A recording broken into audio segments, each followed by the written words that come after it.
बरतानिया में शरीफ ख़ानदान की बहुत मट्टी पलीत हुई है, बड़ा इनका बेड़ा गर्क हुआ है। इनका पुराना दौर वापस नहीं आ रहा।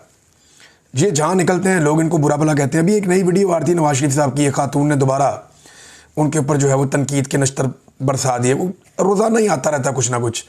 इनके बच्चों को, इनको लोगों ने जीना हराम किया हुआ था। इनका वजह ये थी कि इन्होंने पाकिस्तान में करप्शन की और जवाब नहीं दे पाए, मनी ट्रेल नहीं दे पाए। फिर पाकिस्तान में एस्टेब्लिशमेंट के साथ मिलकर इन्होंने इलेक्शन चोरी कर लिया, जुल्म और बर्बरियत का बाजार गर्म कर दिया। तो बरतानिया में जो पाकिस्तानी मौजूद हैं उन्होंने इनको तख्ता मश्क बना लिया। वो इनके पीछे पड़ गए। उन्होंने कहा जी आपको जवाब देना पड़ेगा। तो ये वहाँ मुँह छुपाते फिरते थे। अब लंदन इनका बड़ा पुराना हदफ है और इस दफ़ा इन्होंने बड़ी मेहनत की है। मैं आपको सीरियसली बता रहा हूँ कि मैंने और साबिर शाकिर भाई ने एक वीलॉग भी किया था। हम इसके ऊपर गुज़िश्ता 1-1.5 हफ्ते से इन्फॉर्मेशन ले रहे हैं। इन्होंने बड़ी मेहनत की है, एक एक बंदे को चेक किया, एक एक बंदे से बात की, बेशुमार लोगों की मिन्नतें की, बहुत ज़्यादा पैसा भी खर्च किया। इनकी कोशिश ये है कि लंदन किसी तरह इनको वापस मिल जाए। अब उस सिलसिले में जो है वो एक ये जलसा टाइप का करने जा रहे हैं बंद इन्वायरमेंट में, और ये 20 तारीख को होगा। पाकिस्तान तहरीक इंसाफ का या ओवरसीज़ पाकिस्तानियों का ये एक बड़ा इम्तिहान भी है। सवाल ये पैदा होता है कि क्या लंदन का कब्ज़ा शरीफ ख़ानदान ले पाएगा। मैं सियासी कब्ज़े की बात कर रहा हूँ। उन्होंने एक इम्प्रेशन बनाना है ना, उन्होंने एक इम्प्रेशन बनाना है कि जनाब कल भी लंदन हमारा था, नवाज शरीफ का यहाँ तोती बोलता था, और आज भी लोग हमारे साथ हैं। ये चंद लोग हैं जो इंतशार पसंद हैं, तो ये यहाँ फ़ायदा उठाते हैं। लेकिन अगर बड़ी तादाद में ओवरसीज़ पाकिस्तानी निकल आते हैं या पाकिस्तान तहरीक इंसाफ की कॉल के ऊपर बड़ी तादाद में लोग निकल आते हैं, उनके पोस्टर वगैरह सर्कुलेट हो रहे हैं, लेकिन देखना यह है कि क्या उतनी बड़ी तादाद में जैसे वो एक्सपेक्ट कर रहे हैं लोग निकलेंगे। अगर तो लोग निकल आए तो PMLN के लिए एक मुसीबत बन जाएगी। अगर लोग ना निकले तो ये PMLN और पाकिस्तान की मौजूदा एस्टेब्लिशमेंट की एक बड़ी कामयाबी होगी। अब वो पूरी कोशिश कर रहे हैं कामयाबी की। उन्होंने पाकिस्तान तहरीक इंसाफ के जो यहाँ बरतानिया में लोग हैं उनसे भी रब्ते किए। उन्हें भी कहा है उन्होंने कि जनाब आप हमारा प्रोग्राम होने दें, आप अपना एहतजाज करते रहे लेकिन हमारा प्रोग्राम होने दें। एक जो शर्त रखी गई वो ये कि आसिम मुनीर साहब का फ़ोटो कोई ना लेकर आए, या आसिम मुनीर के ऊपर कोई एहतजाज ना करे, या उनके खिलाफ प्रोटेस्ट ना किया जाए, उन्हें गैर मुतनाज़ बनाया जाए। अब ये पाकिस्तान तहरीक इंसाफ मानती है या नहीं, क्योंकि इमरान खान साहब के ट्वीट्स के अंदर तो बड़ी वजाहत के साथ वो अब सिर्फ आसिम मुनीर साहब को उन्होंने पंचिंग बैग बनाया हुआ है और वो आसिम मुनीर के ऊपर जेल से निश्तर चला रहे हैं। इमरान खान साहब का सारा अटैक जो है वो आसिम मुनीर साहब के ऊपर है। तो लंदन फतह होता है या नहीं होता, या लंदन में PMLN जो है वो अपनी सियासी इज्जत बनाने में कामयाब होती है या नहीं होती, इसका फ़ैसला अगले 24-48 घंटों में हो जाएगा और चीज़ें आपके सामने आ जाएंगी। तो ये तो नाज़रीन ने बरतानिया में जो हो रहा है वो मैंने आपके सामने रख दिया। इसके बाद ये अमेरिका जाएंगे और अमेरिका में जाके वहाँ पे UN से खिताब करेंगे। इस दफ़ा बड़े जज्बाती खिताब होंगे, क्योंकि गुज़िश्ता 1 साल में जो भी गज़ा में हुआ, ईरान के साथ जो इसराइल ने लड़ाई की, सिर्फ 72 घंटों में इसराइल ने 6 मुल्कों पे हमला किया था, 6 मुल्कों पे 72 घंटों में। तो ये एक, और एक 7वें मुल्क पे भी अब वो हमला कर चुका है, कतर पे। तो इन सारी चीज़ों को प्लस माइनस करें तो ये इस मरतबा जो यूनाइटेड नेशन का इजलास होने जा रहा है कोई सादा इजलास नहीं है। अमेरिका ने एक मरतबा फिर वीटो कर दिया, यानी सारी दुनिया ने कहा कि जनाब आप जंगबंदी करवाएं इसराइल में, लेकिन डोनाल्ड ट्रंप की हुकूमत है अमेरिका में और उनके हुक्म पर अमेरिका ने वीटो कर दिया। अब इसी डोनाल्ड ट्रंप को आर्मी चीफ पाकिस्तान के फील्ड मार्शल, उन्होंने कहा जी इसको हमने बनाना है अमन का नोबेल पीस प्राइज़ देकर एक बड़ी शख्सियत। अब वो ये चाहते हैं कि अमन का नोबेल इनाम मिल जाए पाकिस्तान की गवर्नमेंट को। उन्होंने हुक्म दिया, गवर्नमेंट ने जनाब उनको नॉमिनेट कर दिया, और जहाँ जहाँ उनको इन्फ्लुएंस था उन्होंने वहाँ से भी करवा दिया। लेकिन बात यह है कि डोनाल्ड ट्रंप को अमन का नोबेल इनाम तो तब मिले ना जब पूरी दुनिया कह रही है कि गज़ा में बच्चे मारे जा रहे हैं, जो आम शहरी हैं फ़लस्तीनी वो शहीद हो रहे हैं, लिहाजा जंग को रोको। तो उन्होंने जंग को रोकना तो दूर की बात है, उसको वीटो कर दिया उस करारदाद को। अब नाज़रीन आ जाए ज़रा पाकिस्तान के अंदर। पाकिस्तान के अंदर 2-4 बड़ी डेवलपमेंट्स हुई हैं। एक तो ये जो पाकिस्तान की हुकूमत है ना, सऊदी अरब के साथ मुआहदे को मुतनाज़ बना रही है। कैसे बना रही है ज़रा इस पर आप गौर करें। ये मुआहदा नवाज शरीफ भी कर सकता था। यही प्रोटोकॉल जो शहबाज शरीफ को मिला है नवाज शरीफ ले सकता था 2015 में। यही मुआहदा इमरान खान कर सकता था। यही सारे प्रोटोकॉल, ये सारी चीज़ें इमरान खान भी ले सकता था 18 से 2022 के बीच में। यही मुआहदा अगली हुकूमत भी कर सकती थी आने वाली, लेकिन शहबाज शरीफ ने यह मुआहदा किया और बगैर पार्लियामेंट से बातचीत किया। कोई इसमें जो तरीक़ाकार होता है कि आप एक मुल्क से मुआहदा करने जा रहे हैं, उसका एक कानूनी आईनी तरीका है ना, लेकिन इन्होंने कर दिया शहबाज शरीफ साहब ने। अब मुआहदा करने के बाद उसको पॉलिटिसाइज कर रहे हैं। पाकिस्तान में जो अपोजिशन जमाते हैं उनको टॉन्ट कर रहे हैं, उन्हें ये कह रहे हैं देखो हमने ये कर दिया, देखो हमने वो कर दिया। भाई आपने कोई माशी मुआहदा नहीं किया उनके साथ, वो पाकिस्तान में कोई सरमायाकारी लाने का मुआहदा नहीं किया, सिंपल आपने अपनी फ़ौजी खिदमात उनको दी हैं, सिंपल ये है। सऊदी अरब को एक ताकतवर फ़ौज की सपोर्ट चाहिए थी, पैसे उनके पास हैं, तो आपने अपनी वो सपोर्ट उन्हें दे दी। यही है ना एक दिफाई मुआहदा। देखिए अब सऊदी अरब के ऊपर कोई हमला करेगा तो पाकिस्तान के फ़ौजी जाकर लड़ेंगे, बुरी बात नहीं है, लेकिन क्या पाकिस्तान पे कोई हमला करेगा तो सऊदी अरब के फ़ौजी आकर लड़ेंगे? सवाल पूछने वाला ये है। उनके पास पैसे हैं, वो पैसे खर्च करेंगे, आपके वो फ़ौज है, आप फ़ौज खर्च करेंगे, सादी बात ये है। और ये बाकायदा जो इस हुकूमत के हरकारे हैं या इस्टेब्लिशमेंट के टाउट्स हैं, वो अपने मुंह से ये कह चुके हैं कि ये इत्तेहाद इसराइल के ख़िलाफ़ नहीं बना। ये जो उम्मत मुस्लिमा को चूरन बेचा जा रहा है ना, पाकिस्तानियों को बेवकूफ़ बनाया जा रहा है कि शायद ये इत्तेहाद इसराइल के ख़िलाफ़ है, तो ऐसा नहीं है। मुसलमान मुल्कों ने इसराइल से नहीं लड़ना क्योंकि अमेरिका नाराज़ हो जाएगा, वरना कतर के ऊपर इसराइल ने अटैक किया, कतर वापस एक मिसाइल तो मारता ना, एक अटैक तो करता छोटा मोटा, कतर ने नहीं किया। सारे मुसलमान मुल्क उसकी पुष्ट पे खड़े, उन्होंने फिर भी नहीं किया। तो अरब जानते हैं कि उन्होंने बिजनेस करना है, वो जानते हैं कि उन्होंने अपने मुल्कों को अमीर बनाना है, उन्होंने अपनी मईशत को मज़ीद मजबूत करना है, उनका टारगेट वो है, उनके ये लड़ाई झगड़े वाले टारगेट नहीं है। लिहाजा उन्होंने इसराइल से लड़ाई नहीं करनी। ये आपस की रिफ्ट है मुसलमान ममालिक की, जिसमें एक दूसरे से प्रोटेक्शन चाहिए। और ये बात वाज़े तौर पे अहमद कुरैशी साहब ने बयान भी कर दी ट्वीट्स के अंदर। अब अहमद कुरैशी को उन्हें बताने की ज़रूरत नहीं है, ये एस्टेब्लिशमेंट के सबसे करीब तरीन सहाफ़ियों में से एक है। मैं इन्हें ऐसे जानता हूँ कि मैंने इनके साथ काम किया है, उस वक्त भी इन्हें पूरा प्रोग्राम बना बनाया मिल जाता था, ये उसके ऊपर काम करते थे और प्रोग्राम चला देते थे। मैंने खुद देखा हुआ है उस न्यूज़ रूम में। अगर ज़ाती तौर पे मैं या वह जो प्रोडक्शन टीम है वो ये ना जानती होती तो मैं ये बात ना करता। तो ये एस्टेब्लिशमेंट के बहुत ख़ास आदमी है। दो डेवलपमेंट्स पाकिस्तान में और हुई हैं। एक तो नादरीन डेवलपमेंट हुई, मरीम नवाज़ साहिबा ने इमरान खान पे तनकीद की है। वो कह रही है पाकिस्तान बदल गया, अडियाला जेल के अंदर बैठे हुए आदमी को नहीं पता कि वो किस्सा पारीना बन गया, पाकिस्तान बदल गया, पाकिस्तान नवाज शरीफ की क़यादत में आगे बढ़ रहा है, तरक्की कर रहा है। तो ये उनके दावे, और ये वायरल हो गया उनका क्लिप।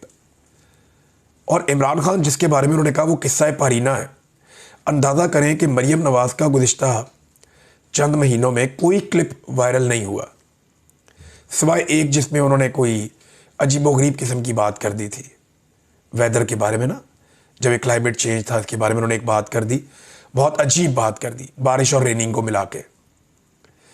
तो वो जो बात की वो तो मजाक के तौर पे वायरल होगी ना, लेकिन मरीम नवाज़ का कोई एक संजीदा स्टेटमेंट वायरल नहीं हुआ, किसी ने बोई नहीं लगाया। लेकिन जैसे ही मरीम नवाज़ ने इमरान खान का नाम लिया तो वायरल हो गया। आप अंदाज़ा करें कि इनकी सियासी औकात इतनी है, बाप बेटी की, चचा की, सबकी, कि इनकी कोई बात लोग सुनते भी तब हैं जब ये इमरान खान के बारे में बात करते हैं, और वो किस्सा पारीना हो गया। इन्होंने 2024 के इंतखाबात से पहले ये दावा किया था कि Imran Khan is done and dusted, फारिग हो गया, और कुचल दिया आपने, ये कर दिया, वो कर दिया। फिर देखें इमरान खान आज भी पार्लियामेंट में सबसे बड़ी पॉलिटिकल पार्टी है, सारा कुछ छीनने के बावजूद 2/3 अक्सरियत अवाम ने उसको स्ट्रेट अवे दिलवाई। ये इमरान खान की ताकत थी, अल्लाह रब्बुल इज़्ज़त देता है ताकत। तो आज ये दोबारा से इनको फोबिया है इमरान खान का, ये उससे बाहर नहीं निकल सकते। और दूसरा ये है कि ये कह रही है माशी मैदान में कामयाबियां हासिल कर रही है, पाकिस्तान तरक्की कर रहा है, पाकिस्तान बहुत आगे बढ़ गया है। ज़रा ये आप देखिए ना, 1 दर्जन से ज़्यादा बैनुल-अक़वामी कंपनियां जो पाकिस्तान में काम करती थी वो इनके दौर में पाकिस्तान छोड़ के चली गए सारे। 51 साल बदतरीन पाकिस्तान में बैरूनी सरमायाकारी आ रही है, फारिग कर दिया इन्होंने पाकिस्तान को। पाकिस्तान में गुर्बत 50% के करीब पहुंच गई है, ये इन्होंने किया ना। बेरोज़गारी की शरह पाकिस्तान में बहुत ज़्यादा बढ़ गई है, ये भी इन्होंने किया। मुआशी तरक्की पाकिस्तान में जो इमरान खान के दौर में बहुत तेज़ हो रही थी वो मनफी हो गई है। 3 सालों में इन्होंने 35,000 अरब के कर्जे ले लिए हैं। अंदाज़ा करें आप, ये इनकी माशी तरक्की है। और हालात ये हैं कि महंगाई लगभग दुगनी से ज़्यादा हो गई। बिजली की कीमतें, गैस की कीमतें, डॉलर का रेट, आपका जो खाने पीने की चीज़ें, फिर पेट्रोलियम मसनूआत की कीमतें, हर चीज़ की कीमतें ज़मीन से आसमान पे इन्होंने पहुंचाई। इनकी बैड गवर्नेंस की दुनिया एग्जाम्पल दे रही है कि ऐसे नहीं करना जो इन्होंने चीनी के साथ और आटे के साथ किया है। और अब किसानों को इन्होंने जिंदा दफन कर दिया। इनकी नाकस मनसूबाबंदी की वजह से लाखों एकड़ फसलें तबाह हो गई। अगर ये इंसानों वाली मनसूबाबंदी करते और साइंटिफिक उसूलों के मुताबिक चलते और अपनी पसंद और नापसंद पे फैसले ना करते तो आज पाकिस्तान इस तरह डूबा हुआ ना होता जैसे इन्होंने पाकिस्तान को डुबो दिया है। तो नाज़रीन, ये बातें ये करते हैं, इमरान खान का नाम लिए बगैर इनकी बात भी कोई नहीं सुनता और ये कहते हैं कि इमरान खान किस्सा पारीना हो गया। ये वक्त आएगा तो आपको पता चलेगा इमरान खान इतने आराम से हार नहीं मानेगा। वो आपको गिरेबान से पकड़ेगा और आपको घसीटेगा। ये मुझे आइडिया है और मुझे दिखाई दे रहा है। ये बाहर सऊदी अरब आपको कुछ दे दे या डोनाल्ड ट्रंप आपको कुछ दे दे, इससे आपको वक्ती तौर पे ऑक्सीजन तो मिल जाएगी, लेकिन पाकिस्तानी अवाम आपको कुछ देने वाली नहीं है। पाकिस्तानी अवाम आपको ठेंगा दिखाएगी हर इलेक्शन में और पाकिस्तानी अवाम आपके लिए एक डरावना ख्वाब बन जाएगी। ये हकीकत है। अब शहबाज शरीफ साहब ने अमेरिका जाना है, इसके बाद वहाँ पे इनके जो है ना वो अयाशियाँ चेक करें। बड़े जो है ना वो पुरतइश होटल हैं, बड़े महंगे होटल हैं अमेरिका के, न्यूयॉर्क में। तो 8.5 करोड़ रुपए के तो इनके सिर्फ होटल बुक कर दिए गए वहाँ पे। यहाँ से आप अंदाज़ा करें कि ये कैसे अयाश लोग हैं। बरतानिया में 3-4 दिन रहेंगे। इनकी कोई सरकारी मुलाकातें यहाँ पे अभी तक की इतला के मुताबिक तय नहीं है, जो मुलाकातें ये करते हैं यहाँ पे। तो अवाम बहुत गुस्से में है, लोग रिएक्ट कर रहे हैं। जैसे वो वाजिद गिलानी है, उनको वकला ने घेर लिया उन्हें, जो इस्लामाबाद हाई कोर्ट में वो बने हैं, इमरान खान के वोटों से बने। इमरान खान के नाम पे उन्होंने वोट इकट्ठे किए, फिर उन्होंने इमरान खान साहब से बगावत कर दी। वो जाके दूसरे कैंप पे खड़े हो गए, हुकूमत के साथ मिल गए वोट लेने के बाद। वकला ने उन्हें घेर लिया, एहतजाज किया। वकला अपना एहतजाज कर रहे थे, उन्होंने वकला के ऊपर जो है वो हाथापाई का माहौल बना दिया। ये इस वक्त सूरत हाल है और वकला भी बहुत गुस्से में है। जजेस ने क्या किया वो आप देखें, पाकिस्तान की तारीख बदल रही है। 5 मुअज़्ज़िज़ जज साहिबान, इन 5 का ताल्लुक जो है वो इस्लामाबाद हाई कोर्ट से, और ये बहुत बड़ी खबर है, छोटी बात नहीं है, ये बहुत बड़ी डेवलपमेंट है, बहुत बड़ी खबर है। इस्लामाबाद हाई कोर्ट के 5 मुअज़्ज़िज़ जज साहिबान, जिनमें मोहसिन अख्तर कियानी साहब हैं, जस्टिस इजाद इसाक साहब हैं, जस्टिस जहांगीरी हैं, जस्टिस जनाब बाबर सत्तार साहब हैं और मोहतरमा जस्टिस समन रिफत साहिबा हैं। ये जो मुअज़्ज़िज़ जज साहिबान हैं, ये सुप्रीम कोर्ट ऑफ पाकिस्तान पहुंच गए दरखास्तें लेकर। सहाफ़ी भी हैरान हो गए, वकला भी हैरान हो गए। वो आ गए सुप्रीम कोर्ट ऑफ पाकिस्तान में कि जनाब ज़्यादती हो रही है। अब 5 जजेस ने सुप्रीम कोर्ट में जो इस्तदाएँ की हैं ना कि जनाब ये चीज़ें की जाएँ, वो ज़रा आप सुन लीजिए। ये आमिर सईद अब्बासी साहब ने ये 11 पॉइंट लिखे हैं। नंबर 1, इंतज़ामी इख्तियारात अदालती इख्तियारात पर हावी ना हो। ये नहीं हो सकता कि एक क्लर्क जो है या क्लरिकल स्टाफ वो एक जज को डिक्टेट करे, ये नहीं हो सकता। तो इंतज़ामी इख्तियारात अदालती इख्तियारात पे हावी ना हो। नंबर 2, चीफ जस्टिस मनपसंद बेंच ना बना सके। नंबर 3, जजों को रोस्टर या काम करने से ना हटाया जा सके। नंबर 4, बेंच रोस्टर सब जजों के उसूलों के मुताबिक हो। Number 5, master of the roster का उसूल ख़त्म है। नंबर 6, इंतज़ामी कमेटियाँ गैर कानूनी हैं।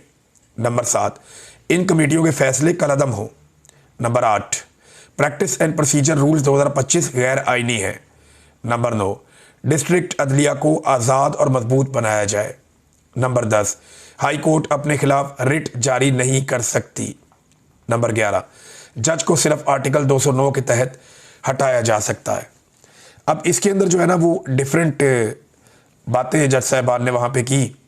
जस्टिस तारिक जहांगीरी साहब के हवाले से प्रोपेगेंडा किया जा रहा था कि उन्हें इस्तीफ़े के लिए मजबूर किया जा रहा है और शायद वो इस्तीफ़ा दे दें। लेकिन उनसे जब ये सवाल किया गया कि शहर इक़्तिदार में अफवाहें गर्दिश कर रही हैं कि इस्तीफ़े का एक ऑप्शन ज़ेर गौर है, तो वो मुस्कुराए और उन्होंने कहा कि मुस्ताफ़ी होने का तो सवाल ही पैदा नहीं होता, वी विल फाइट, कि हम लड़ेंगे। ये बड़ा पॉजिटिव एक रिएक्शन था उनका। फिर उसके अलावा जो है वो सहाफ़ियों से जस्टिस मोहसिन अख्तर कियानी साहब ने कहा कि हमारा भी दिल किया कि हम वकला की प्रैक्टिस कर लें। एक अदील सरफराज साहब है हमारे जर्नलिस्ट, उन्होंने पूछा कि सर आपको ये इंस्पिरेशन जो है कादी फ़ायज़ ईसा से मिली है? तो उन्होंने कहा अल्लाह ना करे कि हमें कोई इंस्पिरेशन कादी फ़ायज़ ईसा से मिले। ये है कादी फ़ायज़ ईसा की टोटल औकात कि आज वो फसाद की जड़ जो थी वो निशान इबरत बनी हुई है। इसके बाद वहाँ पे जो अमला है उन्होंने कहा जज साहिबान से कि सर हम तकलीफ़ के लिए मादरत ख्वाह हैं। तो इस पे जस्टिस बाबर सत्तार साहब ने कहा कि मादरत की ज़रूरत नहीं, हम आम साइलीन हैं। और जस्टिस तारिक जहांगीरी साहब ने जस्टिस डोगर का जो फैसला था उनके ख़िलाफ़ उन्हें काम से रोकने का, वो भी सुप्रीम कोर्ट में चैलेंज कर दिया। जस्टिस सरफराज डोगर का 16 सितंबर को अदालती काम से रोकने का फ़ैसला कलअदम करार दिया जाए, मुझे बहाल किया जाए, दरख्वास्त पर कार्रवाई आगे बढ़ाने से रोका जाए, मज़ीद दस्तावेज़ात जमा कराने की इजाज़त दी जाए। और इस वक्त जो है वो जस्टिस तारिक महमूद जहांगीरी के बाद 10 जजेस इस्लामाबाद हाई कोर्ट में काम कर रहे हैं, जिनमें से आज 5 इस्लामाबाद हाई कोर्ट में दस्तयाब नहीं है। अब क्योंकि वो चले गए वहाँ पे, वो दरख्वास्त लेकर भी गए हैं, कुछ जजेस जो हैं वो छुट्टी पे भी हैं। और जस्टिस मोहम्मद ताहिर, जस्टिस कादम हुसैन, सोमरू, ये सारे जजेस छुट्टी पे हैं और कुछ जो बेंचेस हैं वो काम भी नहीं कर पा रहे। तो अदलिया का तो बेड़ा ही गर्क कर दिया है इन्होंने। स्वात में नाज़रीन एक बहुत बड़ा अवामी इज्तिमा हुआ है, उसके ऊपर बात ना की तो ये ज़्यादती होगी। बहुत बड़ी तादाद में लोग निकल आए अचानक से स्वात में जुम्मे के बाद, और ये हज़ारों की तादाद में। देखें, हमें ये मीडिया बताता नहीं है, खैबर पख्तूनख्वा की हुकूमत भी इस पर आवाज़ नहीं उठाती। वहाँ खामोशी के साथ एक मिलिट्री ऑपरेशन चल रहा है और लोगों के अंदर बड़ी बेचैनी है। स्वात के लोग निकले और उन्होंने निकल कर कहा कि मिलिट्री ऑपरेशन बंद किया जाए। ये हज़ारों की तादाद में लोग थे। अगर आप देखें तो एक जम्मे गफ़ीर है, बहुत बड़ा इकट्ठ लोगों ने किया स्वात में। इमरान खान भी यही बात कर रहे हैं जेल से, बाहर आम पाकिस्तानी भी यही बात कर रहे हैं, लेकिन ना इस्टेब्लिशमेंट मानती है, ना खैबर पख्तूनख्वा की हुकूमत इस पर आवाज़ उठाती है, और ना ही पाकिस्तान का जो मीडिया है वो इसको दिखाता है। लिहाजा ये एक बड़ी डेवलपमेंट है कि खैबर पख्तूनख्वा के लोग एक मरतबा फिर इकट्ठे हो गए हैं। और एक चीज़ नाज़रीन मैं आखिर में आपको बताऊं कि जो पाकिस्तानी रियासत है ना, वो इस वक्त अकाउंटों की बंदिश को एक हथियार के तौर पे इस्तेमाल कर रही है। आईडी कार्ड ब्लॉक कर दो, अकाउंट ब्लॉक कर दो, पैसे नहीं निकलवा सकते, माशी तौर पे लोगों को तंग करो, जो हमारी बात नहीं मानता उसका बाजू मरोड़ दो। इससे होगा क्या? पाकिस्तान में जो थोड़ी बहुत सरमायाकारी बची है वो भी निकल जाएगी। लोगों का इस मुल्क के सिस्टम पर से एतबार उठता जा रहा है।